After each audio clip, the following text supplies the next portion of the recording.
In economic terms, it's been said that when the United States sneezes, Europe catches a cold. Well, whoever wins this election in November, I hope they bring plenty of handkerchiefs.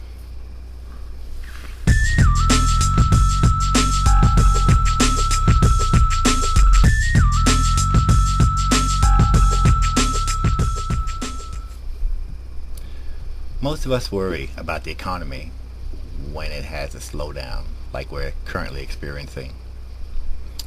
I was reminded of it today when I received a phone call from a manager at some company who was calling for a reference check on one of my friends. Now, when I receive a call like this, it's pretty common, it's part of the job search process. But when you receive that call, you feel that you must really put this person out there as the greatest. He saved 10 people from a burning building and brought the bridge project in within budget, or something grandiose like that. But you want to be truthful. So today it wasn't that difficult because this individual is a good person, a hard worker, and a smart guy.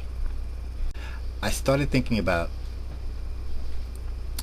what it felt like when I was unemployed.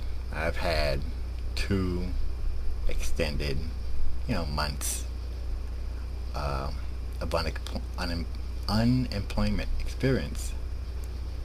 And if you do your research, you're supposed to treat the job search as if it was a job itself.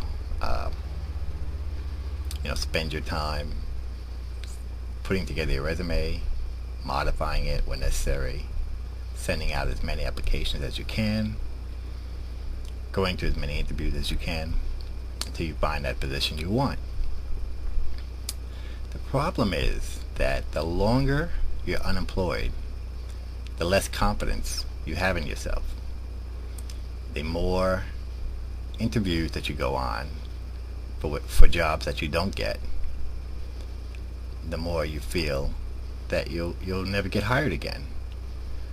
It's not a pleasant feeling. I know many of you have experienced that. And my worry is that a lot of us become unemployed through no fault of our own, restructuring, layoffs.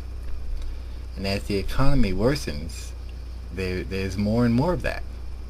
And more people out there trying to survive without a job. I had a conversation with a colleague the other day, and she professed that we were doing okay. And we were throwing around numbers for foreclosures, for example.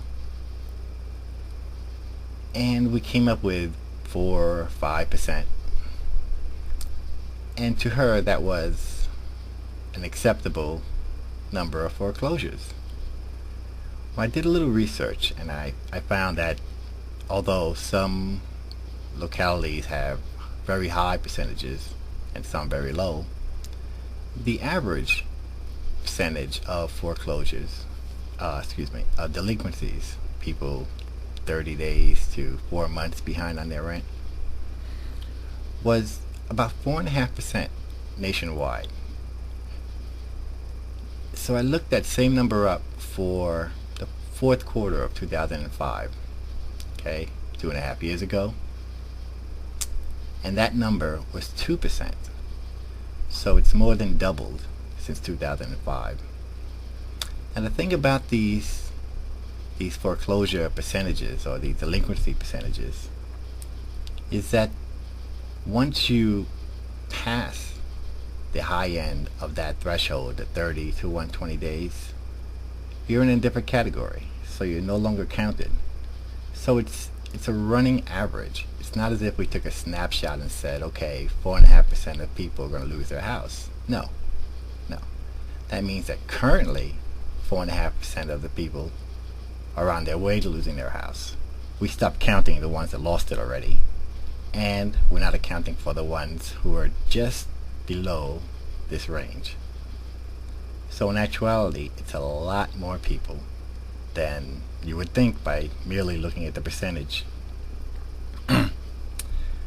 After I looked up these numbers, I wanted to compare it to natural disasters, unnatural disasters, big things that have happened that have displaced people.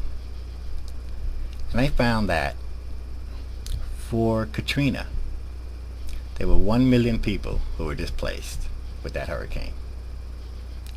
If we were to take 4.35% of our population, which is the number of households who are currently delinquent on their mortgage, that would come out to 13 million people. 13 million people on their way to being displaced. That's very scary to me.